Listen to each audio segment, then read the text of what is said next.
Do you know the only thing I think's wrong with Cody Rhodes going there? What's You'll that? do the You'll do the same on him what they did with Christian. Christian did very well while he was over there. If Cody Rhodes does very well, because the WWE are grovelling that they want him back, they'll just shit on him when he does come back. With that, guys, I want to thank you for listening to this edition of Hardcore Wrestling Radio's In the Moment. And as you just heard, Andy, this show does have adult content and humor, so discretion is advised. Again, Andy, welcome to the show. Hello, everybody. Thanks for joining us. And if you're easily offended, I suggest you put your fingers in your ears, send the children out of the room, fasten all pets down, because it's going to be one hell of a fucking rocky ride. Amen. And then we have the classic wrestling manager, Joseph Knight. Joe, what's going on? Well, not much. You put that disclaimer out there, definitely. You got Andy and me in the room. Who knows what kind of political drama issues, situations we might start. Now, as we started the show, we were talking about Cody Rhodes going to debuting on TNA. Now, again, some people seem to think that by going there, it's a career killer. Me, I think it's a smart move, and I'll tell you why. One, he's going to stay on TV to a point, so he's televised. And two, he's going to be a contractor. I don't think it's a full contract. I think it's like a match-per-match deal. So that way, if he doesn't get paid, fuck you, I'm leaving. Joe, your thoughts? Absolutely. It'll be a career killer if he doesn't get paid.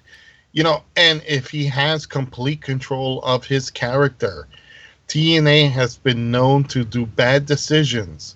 They took a good comedy guy in, Damian Sandow and make him into this straight shooter type guy. And I think, if Cody doesn't reel in that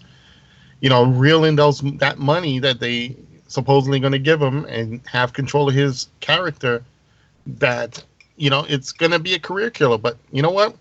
Also, Rick, here's another thing for you. Not only is Cody Rhodes venturing into TNA, his wife Brandi, the ring announcer, yes, under a wrestler contract. Exactly, and for some reason WWE never really went that way with her. But I want to move things along. I want to go on now to WWE's Cruiserweight Division, which debuted this past Monday on Raw, and I have to say I was really impressed. I didn't catch a lot of the tournament, but what I saw, it was incredible. But there are rumors or reports, nothing confirmed, that WWE is going to slow things down. It's not going to be as intense as it was during the tournament. Joe, your thoughts? I saw it, and I got to say, I am impressed. And I don't impress too much with the flippity flips. But here's a situation, Rick, that WWE already said that these guys are going to gear it back. They're not going to continue the flippity flip, because they know these guys are going to injure themselves by going 200 miles per hour. So it's already been posted by WWE.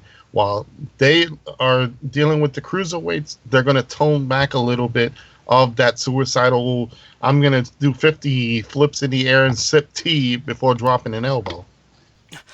Now, Andy, if you notice, wrestling has kind of slowed down a lot due to a lot of injuries. And the Cruiserweight Division, obviously, as Joe pointed out, they are the spot monkeys. They do the high spots. How do you think this is going to affect the division?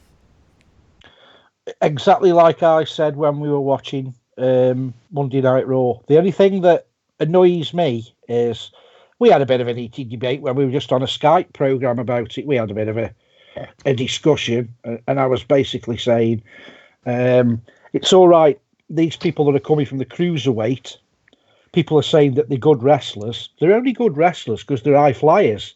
Take the high flying out of the equation. None of them are talented. They only know high flying. So how good is the cruiserweight division going to be if they tone it down? Because exactly as Joe's just said, I'm sorry, everybody on that high-flying cruiserweight, even people like Kendrick, who's been in the WWE God knows how many times, are all spot monkeys. Take the spots off them. What are they? Monkeys. And you know what, Rick? The bottom line is, while the cruiserweights has always been a great idea, we take it back to WCW's Cruiserweight Division. We take it to the ECW cruiserweights. The Lucha Libre style cruiserweights are good. It's a good idea because you got small guys that are going in there. But there's got to come a time when you say, okay, that's great what you're doing. Let's say you're going to do flippity flips. You're going to do five flippity flips, and that's it. Instead of, all the 30, 40, 50 moves that you do. And I think it's a good idea because you don't want these kids injuring themselves. There's already people, I know guys who've broken their neck that can't go in there, that hurt their back. Hey, they had a kid die at Seth Rollins' school because who knows if he was doing flippity flips. We have to slow it down. While it's great to see, it's good to see 3 or 4 moves, but don't go full tilt that everything looks like a blur and these guys are being carried out in a stretcher. Yeah, well, I want to move on. Again, the Cruiserweight division, I think, should be that a little bit higher, faster, but again, maybe, not tone it down, but I guess be a little bit more careful, so to speak. But I do want to talk about Dolph Ziggler. He seems to be in the doghouse. He's lost a lot of matches. Every time he gets that close to winning a title or winning some kind of significant match, he falls short. So the big question is, could he be in the doghouse, or you think this is a story where he's going to slowly turn heel? Andy, your thoughts? I'm only going by what I hear on wrestling interviews, and everybody, and I mean everybody from Stone Cold Steve Austin, The Rock, everybody says Dolph Ziggler should be the next big thing. He has one major problem, and Stone Cold Steve Austin put it in the way that I couldn't put it better. His problem is he's a yes man. He doesn't have any balls. The only people that get in the WWE are people that go to Vince and say, Vince, I don't like what you're doing with my character. Vince, let's try this angle. Vince, let's try that angle. He's one of them people that says, okay, Mr. McMahon. Okay, Mr. McMahon. He'll get shit on for the rest of his career. He ain't going nowhere because he ain't got no testicles. Joe, Ziggler has had 2 world title shots, and combined, I think they lasted maybe 3 months. Once he won the title the first time, I believe Edge cashed it in, and the second one, he got a concussion, so he only had the title for a few months there. We're getting back to that situation where he just throughout his whole career could never get to that next level, even with the title run. Since I don't think he's had a title run. It's been at least 2 or 3 years now. But I asked the question, could this be a sign of him turning heel, or would this be a good time for him to make that change? Absolutely not. The fans love Dolph Ziggler, and there's already too many heels as it is. You got to remember, like you said, he's had championships. What the WWE does wrong is that they give these guys immediate championships to push them there and now. It's the case of Ric Flair. Yeah, you know what? During the 80s, it was very, in between, but he's won and lost the belt. And they made the stories interesting. It wasn't like he won the belt and lost the belt in a span of 3 title losses in a month and won them back. It was more like years. He won one, lost one. The following year, won one, lost one. With Ziggler, they burned him out right away. They already gave him a title win. They gave him this matches. They gave him these titles. Now it's like, okay, what do you do with the guy? What do you do with the guy right now? He's done it all. Give him a tag title. I think he's already been a tag champ. Can't give him the Intercontinental title because he's done it. What's next for Ziggler? Turning him heel, not the answer. Keeping him as the guy who just keeps challenging, and maybe, just maybe, give him a win, let it last a couple months, and then let him lose it down. But in my opinion, he's already WWE wasted him. There's nothing spectacular about the guy. There's nothing makes me want to say, oh, I want to see him win the belt. Not anymore. Well, I think the main problem, if you ask me, is the current gimmick he's trying to do. It's like a very watered-down version of HBK. I've said this more than once on the show. He needs to stop doing the little stomp and the super kick. That should be just like a signature where he just hits a super kick out of nowhere. and then he needs a new finisher.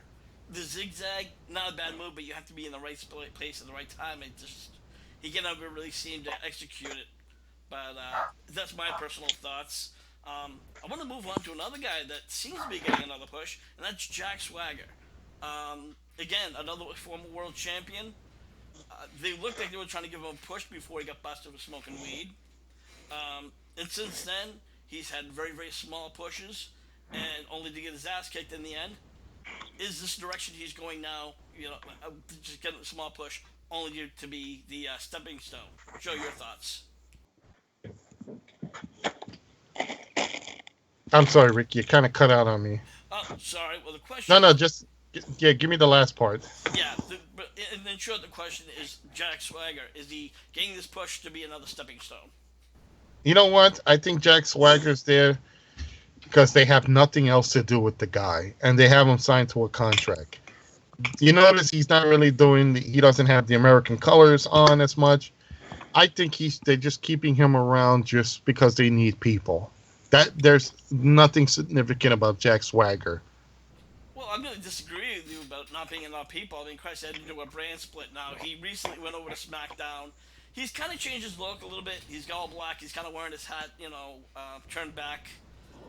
He seems to be just in casual pants, so casual gear, so to speak. Anyway. And not the USA gimmick. And again, no. When I say this, nope. I mean he's in social clothes, like jeans and a t-shirt. Yeah, and you know what? Like nobody really gave a damn when he showed up. And if you notice when he did his little SmackDown debut, everybody's like, "Okay, it's time for the bathroom break. It's time for the popcorn break."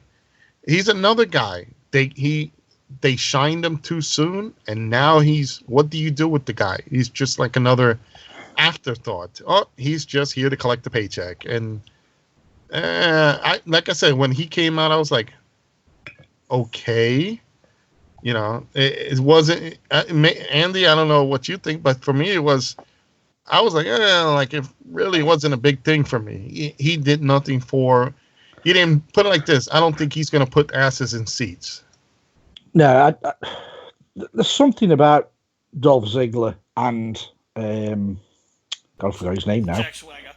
Jack Swagger. See, that's how memorable he is. Yeah, they just haven't got it. They're only going to be mid-carders, and the only thing I can say about both of them, I know Rick will probably jump to Dolph Ziggler's defense, what I'm going to say, but I'm still going to say it anyway.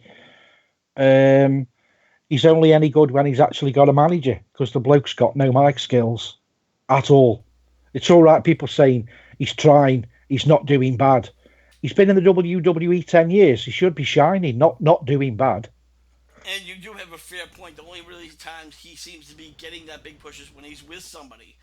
He has a valet. He's had a couple of them. Actually, I think I even did a spoof thing where he had like 14 women where he was like having affairs with in the WWE. And Joe even talked about how they should make Ziggler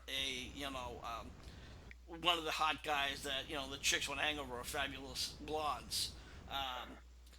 But again, I think right now he's just getting the shit into the stick. Turning heel, whether it's gonna help or not, I guess that remains to be seen. One last subject I really want to talk about, guys. Since they did the brand split, now they're doing a pay-per-view for each one. We had a pay-per-view last week, and now we're having a pay-per-view this Sunday. What the fuck is going on, Joe? Content for the network. That's all it is. And you know what? Let me go on official on record here. You got so many wrestling programs, which is the same program. It's not like there's the NWA, the WCW, the ECW. It's the goddamn same company with just different brands doing the same pay-per-views. Why, even though we get away with it because we're on the network and we pay one price and we get all the pay-per-views and all that. But after a while, you don't want to watch them all. You don't want to see the same thing because you can either see it the week before on SmackDown or Raw, or you're going to see a pay-per-view and it's going to be the same people back and forth. What they should have done is split up the year. 6 pay-per-views, or should I say 3 pay-per-views for each program, and then have the main pay-per-views for like the real joint ones, like SummerSlam, WrestleMania, Royal Rumble, Hell in a Cell, whatever. Have those that makes it interesting. But Rick, how many pay-per-views are we watching? Now it's like you have 2 pay-per-views a month, plus probably the main one. Then you have their TV shows that you're forced to watch. And then whatever else content, like the Superstars content and I don't think anybody watches Superstars. Yeah, exactly. But the point is, when you have too much, your fans are going to get bored. And put it like this, I don't have to watch SmackDown. I don't have to watch Raw. I could just wait for the pay-per-view and say, oh, okay, now this is interesting. I'm actually doing that test. I'm not watching Raw. I'm not watching SmackDown. I'll read the results, but I want to wait for the pay-per-view. When the pay-per-view comes, I want to see if I'm actually get excited to watch the pay-per-view. And that is a fair point. Andy, again, way too many pay-per-views. There was a time when there was only 4. The big 4, there's Survivor Series, Royal Rumble, SummerSlam, and of course, WrestleMania. I think this should be downscaling instead of upgrading. Well, if I could understand the WWE splitting the brand Raw and SmackDown if it was Raw and ECW, then they could give people like Tommy Dreamer that love hardcore matches and love barbed wire matches and bleeding and blah, blah, blah, all the stuff that we say should be taken out of wrestling. Let them continue to do that. People like Funk, Terry Funk, is still wrestling today. He likes going through barbed wire, getting cut up with blades and one thing and another. Andy, Terry Funk officially retired now. Again. For the 5th time, yeah. I think we lost count, but... But why can't they? I mean, for the brand to work, there's fans who miss Lucha Libre style. There's fans that miss ECW style. So why can't he have them particular styles on different shows? Because watching Raw or SmackDown, apart from the logo, what's different? Well, again, this is where we're talking about the different brands. Raw, SmackDown, but then, of course, you have the Cruiserweight Classics, which you're saying, there was talk about that actually being its own show. NXT. ECW, WWE tried that, and it didn't work, and I don't think they would ever be that vicious again, considering it's for PG. They're not going to go back to the Attitude Era. Shit like that is gone. It's in the wind, down the river. Do you know where they're gonna shoot themselves in the foot? Seriously, shoot themselves in the foot. The roster. It's all right saying, "Oh, Sunday it's a Raw only it's a Raw a SmackDown only pay-per-view." So people who are on Raw can't actually fight in it, and most of your main roster are in Raw. So, cut your odds down, guys. All the matches that we're going to see, we've already seen on SmackDown because you ain't got enough talent there. And You've got 50 people on your books. You're a wrestling manager or promoter. You've got 50 people on your books. You split them down to 25 and say, right, them 25 are going to do the pay-per-views. These 25 are going to be doing Sweet FA. Now I'm going to put all my good guys in the Sweet FA brand. That's not business. Well, how's that business?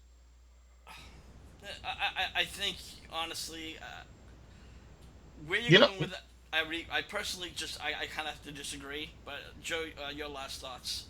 You know what? I got to say this. With the brand split, to me, again, it's I think they're handling it wrong. It should be special. And the thing is, now you got 2 different tag titles. They want to bring competition to themselves because they eliminated all the competition.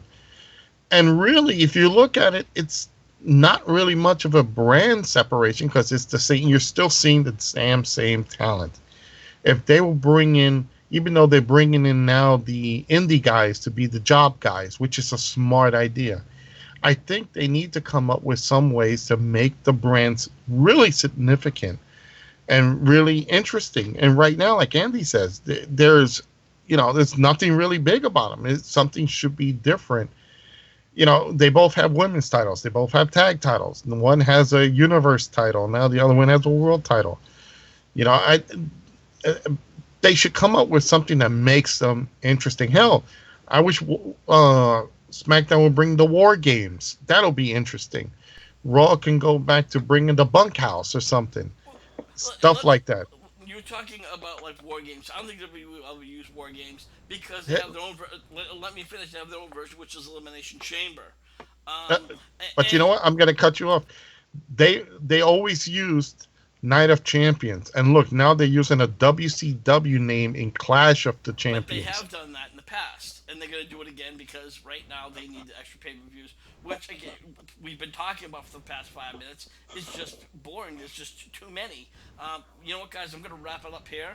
I want to thank Rick, before you forgot the other thing, the most important thing, the rumor mill, TNA being bought. We didn't go into that. All right, yeah. I think it's been a lot talked about. We've talked about it in the past about how TNA is going under. We talked about WWE buying, wanting the library, and whether it should be done or not. I'm hoping it's not because some other company needs it. We need more flavors. We've been talked about that a few moments ago. How there's only one brand. We need more televised wrestling, and whether you like it or not, right now TNA needs to be revived, rebought by somebody else, and then start from scratch. Personally, but my thoughts. Rick, before you head off, you know what the best thing about if TNA gets bought out? What's that? Andy can finally have Dixie Carter paid to come to his house. Andy, you can pay Dixie Carter to come to your house and clean up your place in the nude. Maybe she'll do what Lonely Virgil does. She'll come and watch Raw with you for $30. Or she'll have to pay fans to sit in the bed with her like Sonny. Oh, you know what, guys? All right. I'm wrapping this one up. I want to just before we go. Yeah, I think if Cody Rhodes is going to TNA, he obviously can't use the Rhodes name. So what exactly name do you think he should have? Go on to the Hardcore Wrestling page and put down what names you think Cody Rhodes should be going as. Exactly. I've got the fantastic name. I got a name for him. I got a name for him. Instead of Cody Rhodes, Cody Street, Cody Avenue. I've got one even better. Everyone knows that he was like Stardust or Goldust's brother. Well, there's something that resembles gold. It's called brass. And there's something called dust called sparklies. Let's call him Brass Sparkly. Oh, God, no. Oh, jeez, that's terrible. You know what? I'm going to give my last thoughts. Cody Rhodes should go under his real name, Cody Runnels, and leave it at that. For the last time we are wrapping up this edition, I want to thank all of you for hanging out with us and in the moment as we rambled on throughout the show. That's what it's about time we end this show. Yeah. So please follow us over on youtube.com/HWR show. We also have a group section in Facebook where you can hang out in HWR chat room. Andy, you got Stoke Haunted? What's that all about? Yeah, we're a paranormal group in the United Kingdom, and if you subscribe to my channel, for the next 10 subscribers that subscribe to my YouTube channel at www.stokehaunted.com, the next next 10 people will get a all expenses paid trip paid to your own toilet. Free. We'll even throw in the toilet paper. Hey, and you know what though? But Andy's gonna wipe. Joe, you're the classic wrestling manager. You brought. Actually, I'm the classic wrestling promoter again now. Oh, okay. Well, either way, you're revitalizing your promotion. You got an event coming up. Tell everybody about it. Yep, fans, and Saturday, October 29th in Boonton, New Jersey. For those of you in the East Coast, we are having our Halloween Horror big event which is the return of the CWA. We have a lot of championships on the line. We're actually going to have a kids costume contest. It's a Halloween theme, folks, so we hope that you check us out. You can follow us on our website at cwazone.com.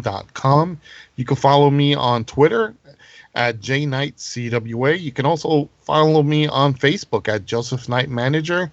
And you can like the CWA on Facebook.com, Classic Wrestling Association. Woo! The scariest costume wins the prize, but that doesn't mean you can come with your mother-in-law. Oh, and with that, for the Hardcore Crew, I am your hardcore host, Rick Head, saying, Jesus Christ, this was